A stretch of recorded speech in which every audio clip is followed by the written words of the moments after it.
Nuestro planeta, la Tierra, no siempre es acogedor. Frío, sequías, terremotos, volcanes, altitud. Las condiciones extremas de muchos territorios los hacen prácticamente inhabitables.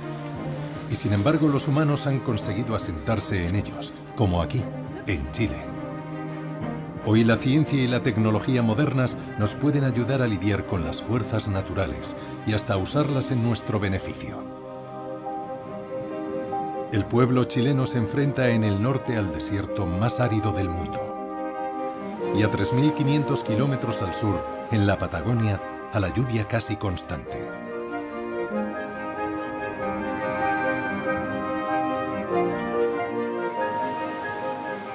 Se desbordó así una sola, caballo, vaca, todas las ovejas.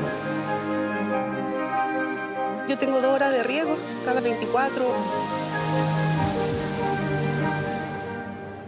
Es un sistema que da la vida. Este es un lugar que nos permite despegar y viajar al cielo. Chile sigue siendo una tierra de pioneros, con vastos espacios abiertos en los que los humanos tienen que convivir con la naturaleza virgen. ¿Cómo se han adaptado los chilenos a las fuerzas de la naturaleza que sacuden su país? ¿Y qué revolucionarias tecnologías han desarrollado para aprovechar los recursos de una tierra tan inhóspita? Tierras extremas, Chile. Hoy, Chile es un ejemplo de la increíble capacidad de los humanos para adaptarse, gracias a la ciencia, a los entornos más hostiles. Chile es una delgada franja de tierra que se extiende desde Perú hasta el Cabo de Hornos y que ofrece a sus habitantes una gran variedad de ecosistemas y climas. La aridez del norte y la humedad del sur tienen una misma causa, los Andes. Una cordillera de 4.500 kilómetros que recorre el país de punta a punta.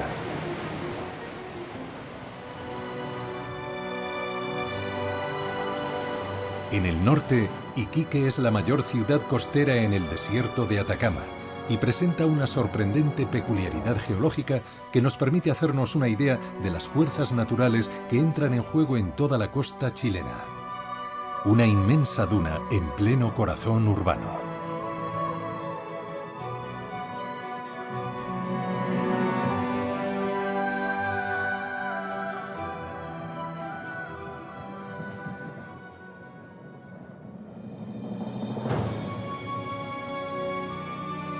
Las costas de Chile permiten a los aficionados al parapente hacer vuelos récord de más de 400 kilómetros. Aprovechan la larga cordillera de la costa buscando las columnas térmicas producidas por el encuentro del aire caliente del desierto de Atacama y el aire frío del océano.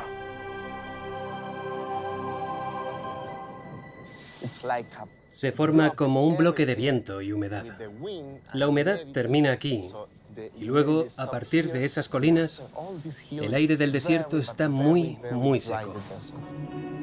El desierto de Atacama no recibe ninguna humedad, ya que está enclavado entre dos murallas paralelas, la cordillera de la costa al oeste y los Andes al este.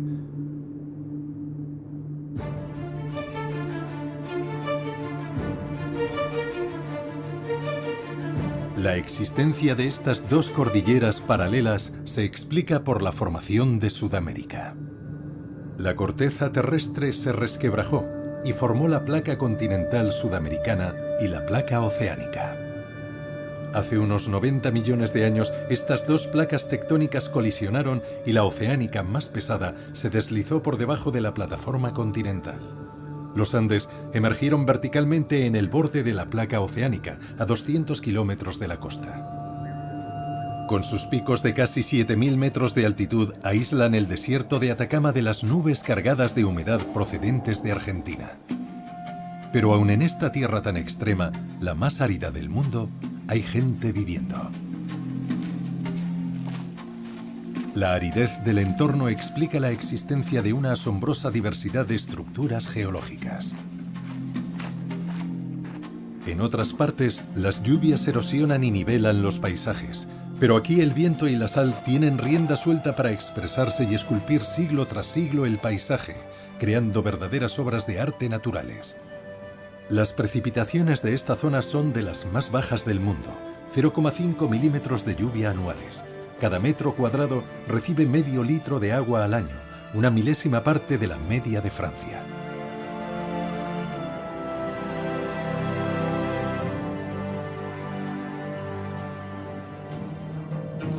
A falta de lluvia, la fisionomía del paisaje es casi inmutable, como este geoglifo, el gigante de Atacama. Las piedras que lo conforman no están dispuestas sin más en el suelo, no se han movido de su sitio en más de 1000 años. Siguen dibujando una extraña silueta que antiguamente servía de calendario astronómico y predecía los ciclos lunares y estacionales para la agricultura.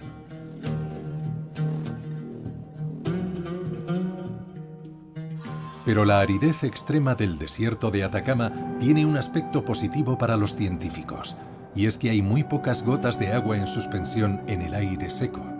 La humedad es de menos del 10%. Por lo tanto, la visibilidad es excelente. En esta elevada meseta a 5.000 metros de altitud, las condiciones son perfectas para la observación astronómica. Por eso, se decidió construir aquí el mayor radiotelescopio del mundo, el ALMA. Cofinanciado por la Agencia Espacial Europea y la NASA, el ALMA ha permitido hacer numerosos hallazgos sobre los orígenes del universo y observar estrellas distantes.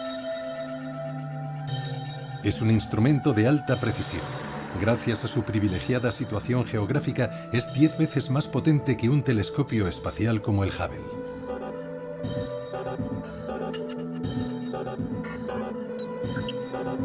Para acceder a la red de antenas situada a 5.200 metros de altitud, los visitantes han de someterse previamente a un reconocimiento médico. Los médicos les proporcionan una bombona de oxígeno para prevenir el riesgo de sufrir un edema pulmonar o molestias respiratorias. Thais Mandiola es la encargada de acompañar a los visitantes por la única carretera que da acceso a la meseta. Es la ruta por la que se transportan las antenas del ALMA. Cada una es del tamaño de un edificio de 8 plantas. Se tarda entre 5 y 7 horas en llegar, porque el transportador va muy lento, a entre 7 y 10 kilómetros por hora. Los astrónomos están trasladando una de las 66 antenas para adaptar la configuración del telescopio a las observaciones que desean hacer. La carretera asciende hasta el pie de los imponentes volcanes que rodean la cuenca de Atacama. Ese de ahí es el volcán Lascar. Es el volcán más activo que hay en el norte de Chile.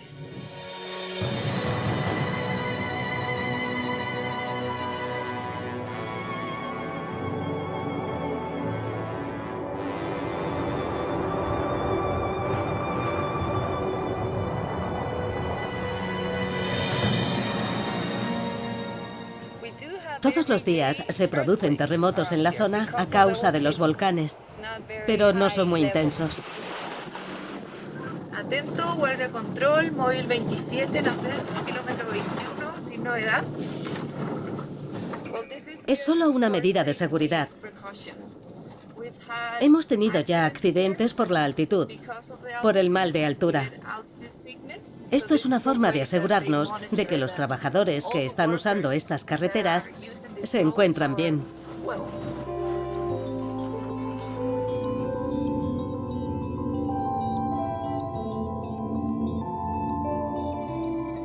Al final de la carretera se encuentra la meseta donde despliegan la red de antenas. Estas son europeas. Si os fijáis en la estructura recta que hay encima de esa antena, es el diseño de las antenas europeas. Las norteamericanas, como esa que tenemos delante, están rematadas con ese arco que se extiende hasta los bordes.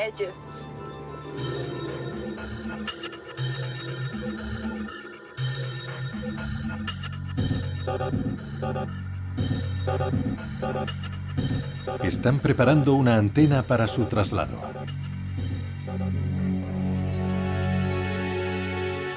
Cada vez que los astrónomos quieren hacer una observación, tienen que desplazar alguna de las 66 antenas o todas. Es un trabajo largo y arduo para los ingenieros, ya que el contenido en oxígeno del aire es la mitad que al nivel del mar. Los técnicos han de llevar un equipo especial para trabajar a esta altitud. Es una medida de seguridad necesaria por el bajo nivel de oxígeno que hay aquí. De esta forma, pueden concentrarse mejor y trabajar mejor, ya que en todo momento están conectados al oxígeno. Se han adaptado ya a trabajar en estas condiciones tan extremas, con jornadas de hasta 8 horas. Eso nos muestra todo lo que se puede conseguir cuando un equipo de personas de varios países arriman el hombro. Es un ejemplo de todo lo que es capaz de hacer la humanidad, de todo lo que se puede construir en un entorno tan inhóspito como este.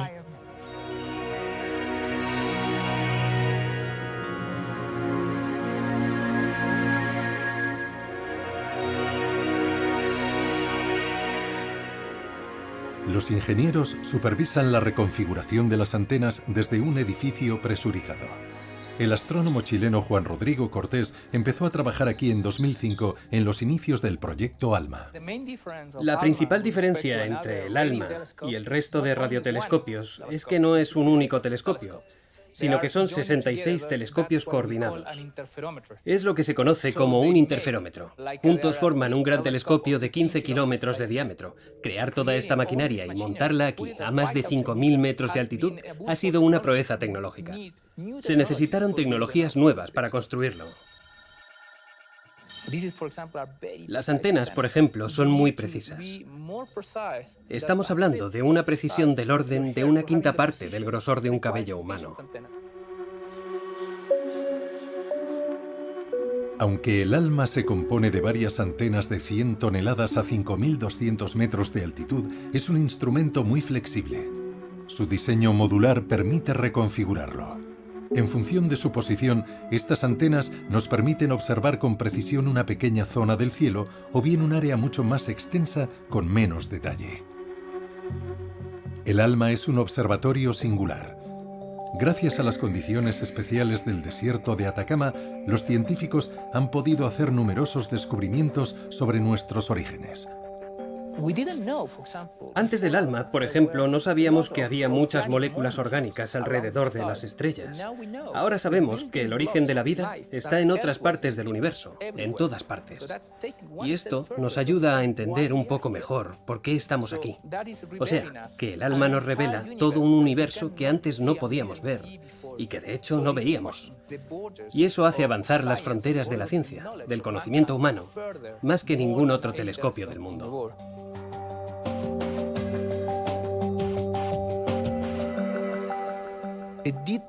Ese azul tan puro del cielo te hace sentir más cerca del espacio exterior, y de hecho lo estás. Los lugareños, el pueblo atacameño, conocen la región como Chagnantor, es decir, el lugar de despegue. Y tienen razón. Es un lugar que nos permite despegar y viajar al espacio a través de nuestras observaciones. Así que hay una mezcla, o mejor dicho, un vínculo, entre las creencias de los antiguos habitantes de la zona y lo que estamos haciendo nosotros aquí ahora. ALMA son las siglas inglesas de Gran Telescopio de Rango Milimétrico de Atacama, pero ese nombre no fue escogido por casualidad. Es el alma tecnológica del desierto de Atacama. En las condiciones extremas de este desierto, la humanidad siempre ha tenido que pelear para hacerse un hueco y dar buen uso a los recursos disponibles.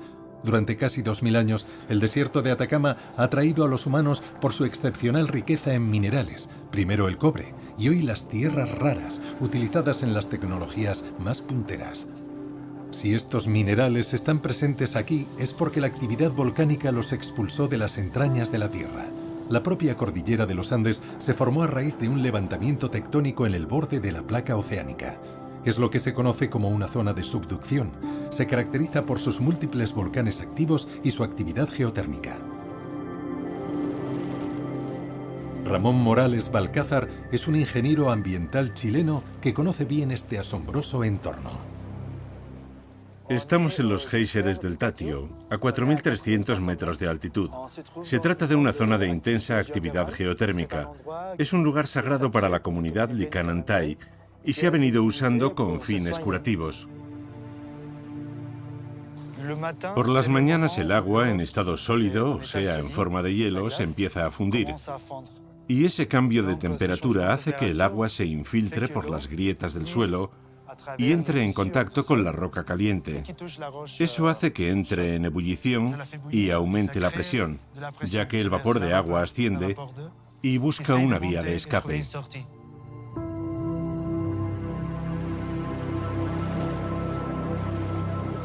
Las aguas calientes de los manantiales geotérmicos y la escorrentía del agua de deshielo de los glaciares depositan los minerales 2.000 metros más abajo, en el corazón de la cuenca de Atacama. Esta inmensa cuenca contiene un salar, una formación típica de las altiplanicies desérticas en Sudamérica.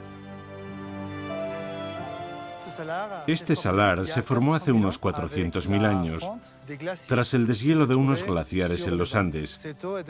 El agua descendió en forma de ríos y arroyos subterráneos y se fue acumulando junto con todos los minerales que había ido arrastrando por el camino. Por último, el agua se evaporó, dejando tras de sí esos minerales, entre ellos la sal. Un salar es una cuenca hidrográfica natural. Los minerales arrastrados bajo la superficie por la escorrentía se han concentrado durante milenios. En la era moderna, muchas minas de potasa vieron crecer a su alrededor ciudades mineras que hoy están abandonadas.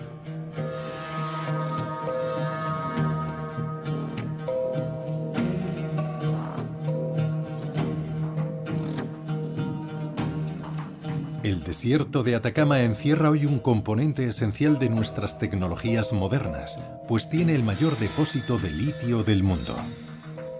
Muchos dispositivos electrónicos modernos contienen baterías hechas con litio que se extrae del salar de Atacama.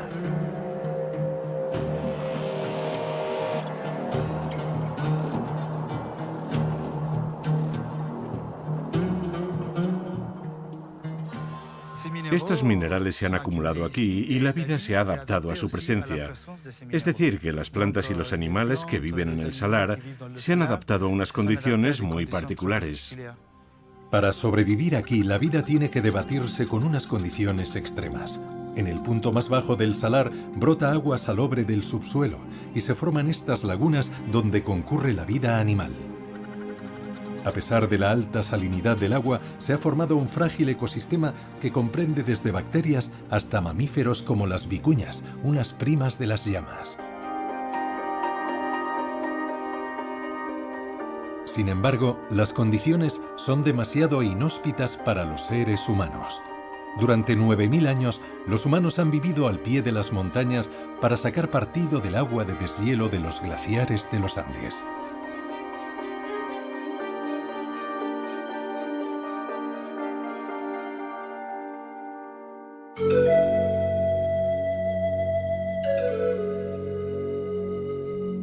Acurrucado en los confines del salar de Atacama, San Pedro es un oasis irrigado por un río de agua dulce. Para sus numerosos habitantes, el reparto y gestión de este valioso recurso no es fácil, en pleno corazón del desierto más seco del mundo. Abrir un grifo en casa entraña ciertas consecuencias. Todos han de aprender a optimizar los recursos. El agua corriente que consumen los habitantes de Atacama se extrae de un acuífero a 150 metros debajo del salar. Está cargada de minerales, entre ellos arsénico, por lo que deben purificarla por un proceso de ósmosis inversa. El líquido atraviesa una membrana que solo deja pasar las moléculas de agua. Es un proceso eficaz, pero que consume mucha energía, y las membranas, además de caras, han de reemplazarse regularmente. Por eso beber agua en Atacama cuesta el triple que en el resto de Chile. Una parte de San Pedro todavía no está cubierta por la red de agua potable, por lo que sus habitantes han de abastecerse con camiones cisterna.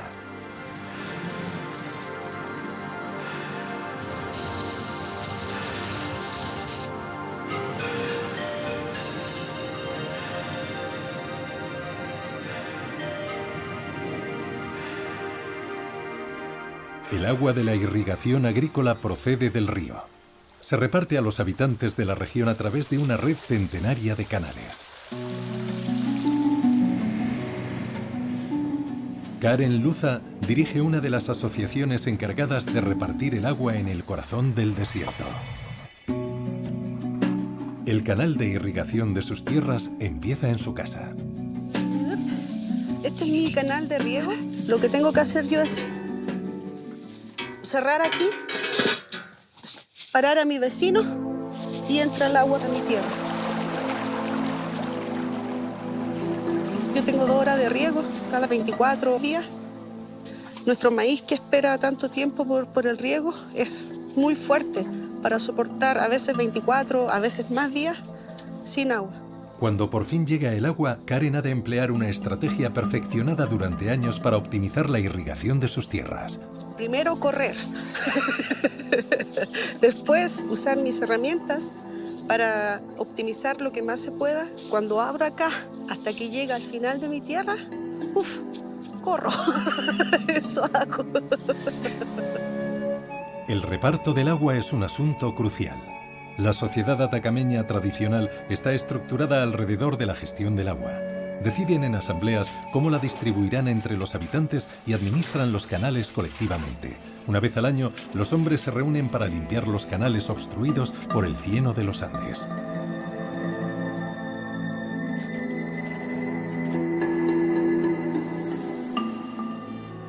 Karen es equinoterapeuta.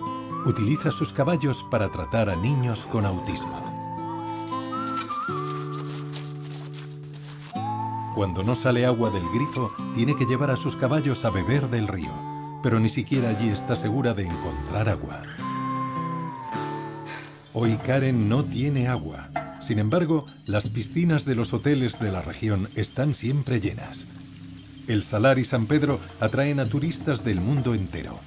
Para poder ofrecerles servicios de lujo, a pesar de la aridez de Atacama, los hoteles deben contar con un sistema de abastecimiento propio. El agua se filtra mediante un proceso de ósmosis inversa y se almacena en cuencas de retención. Pero los hoteles se abastecen en el mismo acuífero del que dependen Karen y los habitantes de San Pedro. Incluso en el desierto más seco del mundo, el reparto de los recursos hídricos no siempre es equitativo, ya que se hace primar el crecimiento económico.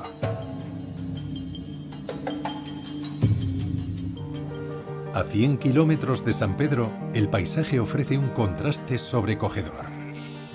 Es una zona verde y sus habitantes viven de la agricultura. Y eso que, como en San Pedro, nunca llueve. La situación lleva desde los años 60 intrigando a los científicos chilenos. Descubrieron que si este oasis de vegetación existía, era gracias a la neblina costera. Y se propusieron sacarle provecho al viento y a la niebla.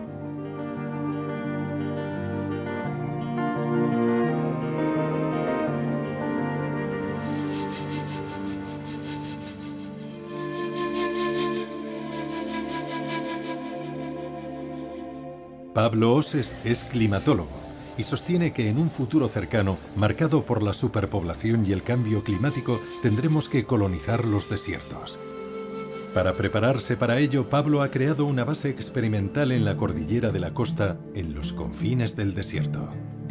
Trabaja en un atrapanieblas, un tipo de dispositivo inventado en Chile para recoger el agua de las nubes y permitir a los seres humanos vivir en los entornos más áridos. Esperamos averiguar qué ha pasado con la nube, con la camanchaca. Camanchaca es neblina en el idioma indígena. Hay muchos elementos que entran en juego en la formación de la neblina y las nubes. Uno es el océano, o sea, la fuente de la humedad. Ese es uno de los elementos.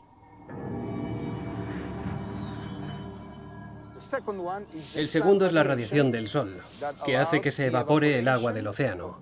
Y por último, hace falta viento. Son los 3 componentes que hacen posible que experimentemos la camanchaca.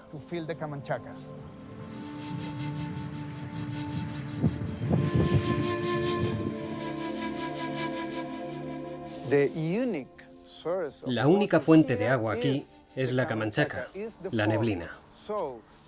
Gracias a esta agua pueden sobrevivir muchas plantas. Y donde hay vegetación, hay insectos. O sea, que permite la supervivencia de un ecosistema en el desierto de Atacama. Hay que tener cuidado al pisar, siempre. En las vertiginosas laderas de la cordillera de la costa se halla el corazón mismo de la zona donde se forma la Camanchaca. Los antiguos habitantes de Atacama acudían al pie de esas rocas planas para recolectar un valioso líquido, el agua. Este muro de roca, que hoy está tapizado de líquenes, es lo que utilizaban los indígenas, los primeros habitantes de la región de la costa, para obtener el agua de la neblina. Las gotas caen, caen, caen hasta el fondo, y así es como se obtenía el agua. Es un verdadero don de la naturaleza, que da agua a los indígenas e inspiración a los científicos. Es la clave de todo. Inspirado por la naturaleza y las técnicas de sus ancestros, Pablo ha desarrollado un modelo de atrapanieblas que le ha permitido poner en pie su estación experimental y prefigurar las futuras ciudades del desierto.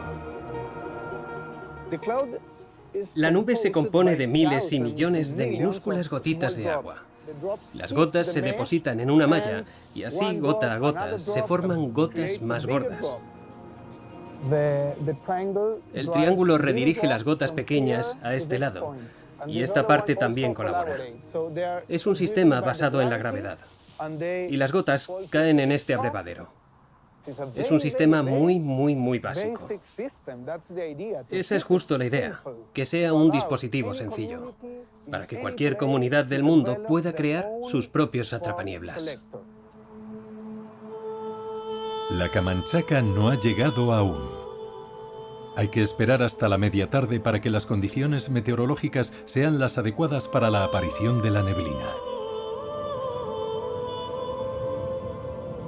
Alrededor de las 5 de la tarde, la Camanchaca se empieza a formar y flotar en bancos alrededor de la estación. Las gotitas de agua en suspensión de la Camanchaca son demasiado pequeñas como para caer en forma de lluvia, y allí es donde el atrapanieblas muestra toda su eficacia. Las primeras gotas de agua se empiezan a formar en la malla. Un grupo de estudiantes chilenos y americanos del MIT, el Instituto de Tecnología de Massachusetts, han venido a visitar la estación experimental de Pablo y sus atrapanieblas.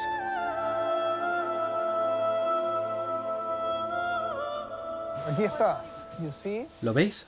Gota a gota.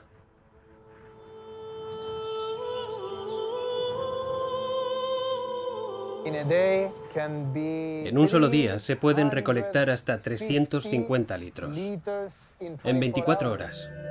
El agua capturada por el atrapanieblas es dulce, pese a que hace tan solo unas horas era agua de mar.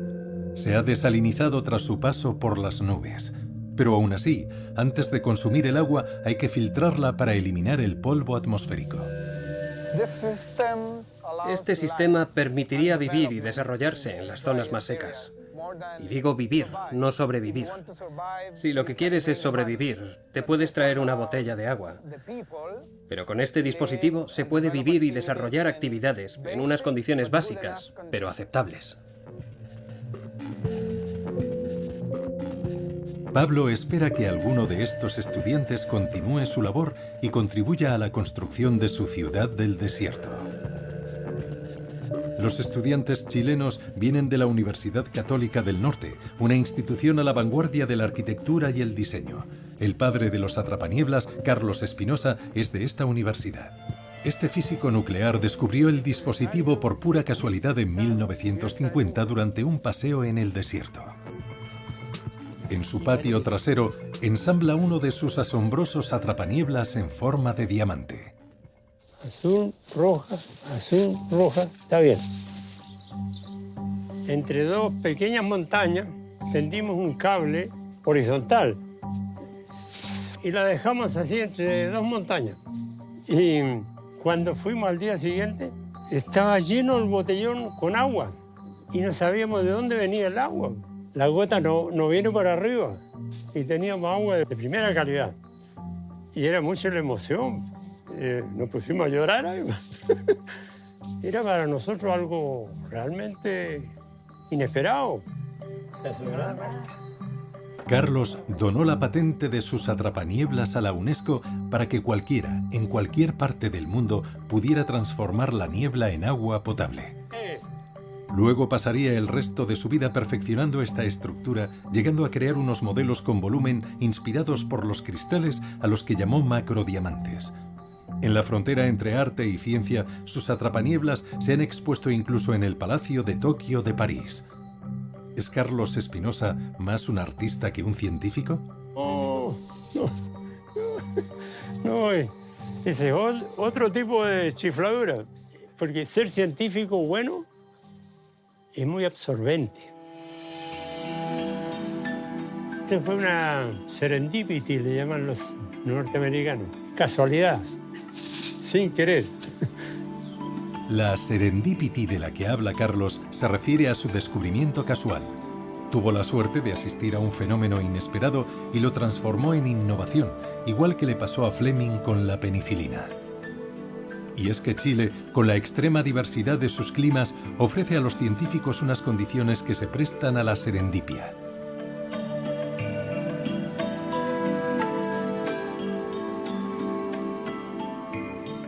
En este país es importante observar la naturaleza y aprender de ella. Recientemente, la observación y los estudios sobre el terreno han permitido a los científicos resolver este antiguo enigma. ¿Por qué están tan llenas de peces las costas chilenas? Desde la Patagonia hasta la frontera con Perú, es una de las zonas pesqueras más ricas del mundo, lo que ha dado pie a una economía basada en la pesca y en la acuicultura. Los investigadores se han interesado por el punto de inicio de esta fauna marina, la Patagonia. Es una región del sur de Chile escasamente poblada y con unas condiciones implacables. Las costas están azotadas por una lluvia constante que en el interior del territorio se convierte en nieve. La Patagonia es un laberinto de fiordos y de ríos alimentados por el deshielo de sus impresionantes glaciares. Aislado en el corazón de la Patagonia hay un valle. Aquí radica la fuente de la riqueza marina de Chile. Un equipo de científicos británicos ha instalado aquí su base de investigación. Se tarda horas en llegar al lugar, primero en barco y luego a caballo.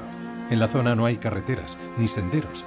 El piloto del barco nos explica que estos picos ni siquiera aparecen nombrados en los mapas. La naturaleza está intacta, como en un paisaje del origen del mundo.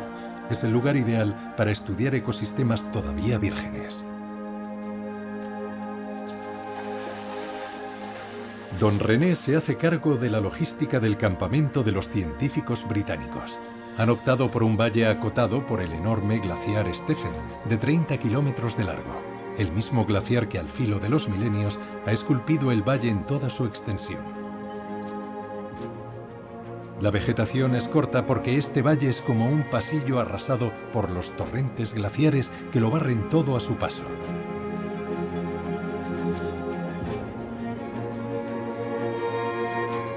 Don René es la única persona que vive en el valle a pesar del peligro. El río se ha cambiado harto, ya siempre cambia todos los años el caudal, porque vienen crecidas del hielo, sobre todo en el verano. De repente empieza a subir el río. La primera vez que vino la avalancha, se desbordó así de un solo montón de agua para abajo. Y ahí me mató caballos, vacas, me mató las ovejas. Y ahora después siguió viniendo las avalanchas. Este verano que pasó, me quedaban como 12 caballos. Y me quedaron restos, ese. La crecida viene de repente, no. Pero son cosas de la naturaleza, no. Los desprendimientos de hielo son uno de los mayores peligros de la región. Es uno de los campos de investigación de Sarah Tingey y John Hawkins, dos científicos de la Universidad de Bristol. Sarah y John están tomando sus muestras diarias en las inmediaciones de la laguna del glaciar Stephen.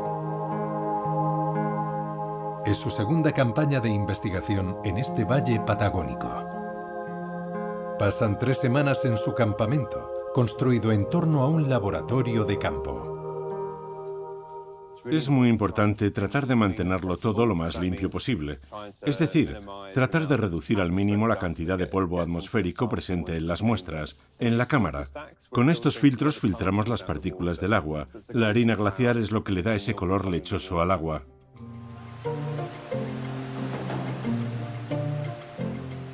Es muy difícil encontrar la localización ideal cuando trabajas sobre el terreno. Necesitas una localización que pienses que va a responder a tu pregunta. En este caso, ¿cuáles son los efectos de los nutrientes de los glaciares en los ecosistemas oceánicos? Por eso necesitamos un sistema glaciar grande, que desemboque en un sistema oceánico, que incluya un glaciar, un río y un fiordo. Los científicos parten rumbo a la laguna glaciar. Sara quiere tomar muestras de harina glaciar, un polvo muy especial que producen los glaciares. El glaciar Stephen es tan solo uno de los numerosos glaciares que cubren toda la superficie del sur de la Patagonia. Se encuentran en valles interconectados y conforman lo que se conoce como un campo de hielo de unos 350 kilómetros de largo y que se extiende hasta los Andes. Es el tercer casquete de hielo más grande del mundo después de la Antártida y Groenlandia. ¿Cuáles son las condiciones que hacen posible que exista un casquete de hielo a tan baja altitud? Se necesitan unos cuantos ingredientes para formar un glaciar, precipitaciones en forma de nieve y también unas condiciones climáticas frías. En esta zona hay muchas precipitaciones y en las montañas hay nieve, en Chile. Y además hace mucho frío en las montañas. Y todo eso ayuda a que se formen glaciares. Y por eso hay tantos en el sur. En la Patagonia, los glaciares están calientes, casi al nivel del mar. El glaciar Stephen se halla a solo 60 metros de altitud. Esto explica su color azul, característico del hielo denso, en el que no hay burbujas de aire atrapadas. Al ser los veranos suaves, los glaciares se derriten parcialmente y se vuelven a congelar en invierno. Durante la fluctuación entre el hielo y el agua, las burbujas de aire se escapan y el hielo se vuelve más denso. Pero ese deshielo crea lagos glaciares que al vaciarse deprisa provocan torrentes devastadores. Estos desastres naturales se conocen como GLOWS, o inundaciones por desborde violento del lago glaciar. Y es cuando uno de estos lagos alcanza cierto nivel y se vacía cataclísmicamente, provocando inundaciones. Fue uno de estos torrentes glaciares el que se llevó por delante los caballos de Don René.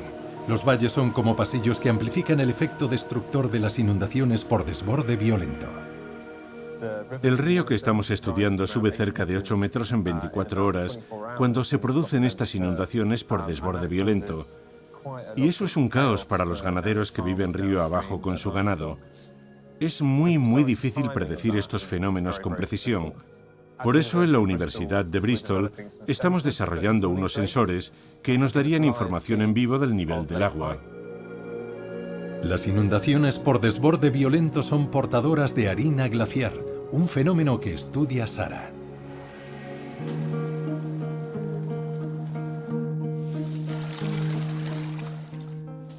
La harina glaciar se crea cuando un glaciar desciende y literalmente desmenuza la roca, formando muy gradualmente este polvo tan fino, casi brillante. Yo hago una cosa un poco disparatada con la harina glaciar, que es utilizarla de fertilizante agrícola, de tratamiento fertilizante para las tierras que son especialmente bajas en nutrientes. Por el momento ya he logrado cultivar trigo y soja así. Esto es roca recién molida y contiene todos los nutrientes que puede necesitar una planta. Con suerte podría ser una solución en un futuro. Hasta el momento, la harina glaciar se percibía como un estorbo, ya que bloquea las presas. Pero gracias a la investigación de Sara, hoy sabemos que se puede usar de fertilizante natural. Sara le debe su sorprendente hallazgo a la pura intuición. Está visto que hay que salirse de la norma para ser un buen científico. Sí, supongo. No hay que tenerle miedo a hurgar en el barro frío. Creo que es una actitud que ayuda, desde luego. Mientras el equipo desciende el río nacido de la laguna glaciar, John quiere hacer un experimento para estimar la capacidad del río para acarrear partículas en suspensión. Emplea un tinte llamado rodamina, cuyas trazas detecta 2 kilómetros río abajo, con la ayuda de unos sensores muy sensibles.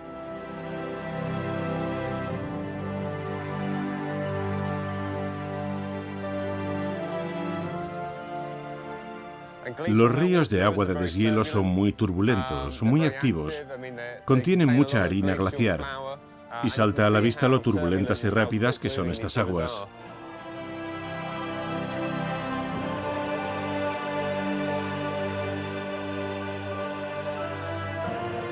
Cargado de harina glaciar, el río se funde con el complejo sistema fluvial de la Patagonia. El río desemboca en vías de agua cada vez más grandes y se mezcla con el agua azul de los lagos. El color del agua se modifica en función de la concentración de harina glaciar. Los glaciares contribuyen así de manera significativa al ecosistema patagónico, mientras las inundaciones por desborde violento desempeñan ocasionalmente un papel amplificador.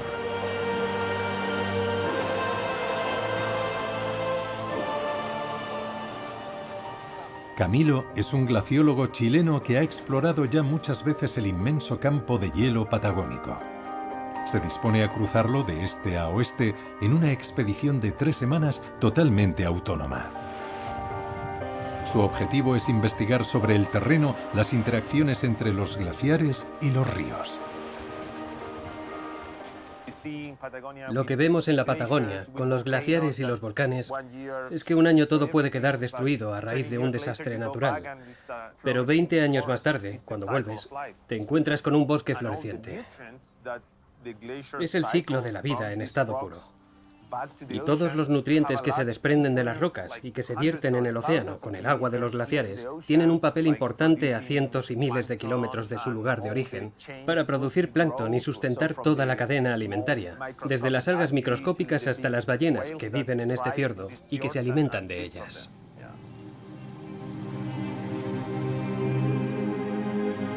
Las investigaciones más recientes de los glaciólogos y biólogos están arrojando luz sobre el papel de los glaciares en los ecosistemas.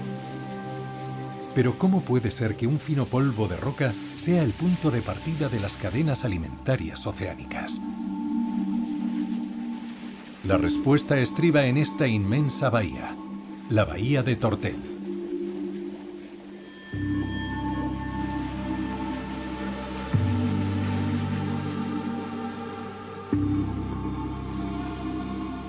En la bahía de Tortel tiene lugar un fenómeno muy particular. Aquí es donde el agua dulce se reúne con el agua de mar del Pacífico tras su paso por los fiordos. Y de ese encuentro nace la vida, una vida que estudia este biólogo marino, Rodrigo.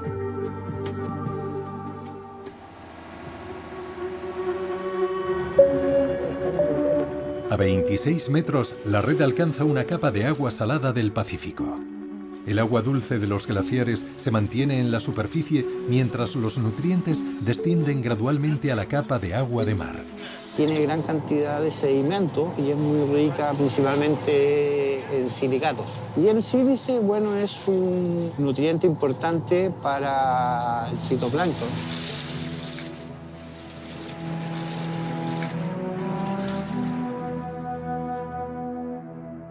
Un microscopio revela todo un microcosmos que vive en las muestras. Estas diminutas algas unicelulares se conocen como diatomeas y nacen en la bahía de Tortel, ya que necesitan sílice para desarrollar sus membranas. Existen gracias a la harina glaciar. Gracias a la corriente de Humboldt se diseminan por todo el océano, donde son devoradas por el plancton, del que a su vez se alimentan los peces y por fin los humanos. Por desgracia para los habitantes de Tortel, aunque la cadena alimentaria oceánica de Chile comienza aquí, la pesca no es buena en la bahía. La harina glaciar de la superficie bloquea la luz del sol, impidiendo la formación de un ecosistema en la capa de agua dulce. Las diatomeas beneficiarán a los peces, pero a 100 kilómetros de aquí, en pleno océano. los habitantes de Tortel han tenido que tirar de otro recurso para sobrevivir en esta aislada región, azotada por las lluvias constantes y la amenaza de los tsunamis. Los habitantes se han adaptado y en vez de construir calles que podrían ser arrasadas por los tsunamis y los terremotos, han construido 9 kilómetros de puentes de madera de ciprés. Esta madera, que crece en los bosques circundantes, es perfecta para las condiciones locales. Es prácticamente imputrescible y tan flexible que las pasarelas pueden aguantar un terremoto. A pesar de la dureza del clima y el aislamiento, los habitantes de Tortel le tienen mucho apego al pueblo, conocido como la Venecia de la Patagonia. Su pueblo refleja la filosofía de vida de los chilenos, en quienes aún pervive el espíritu de los pioneros. Saber sacarle partido al puñado de recursos naturales disponibles es esencial a la hora de asentarse en una tierra extrema.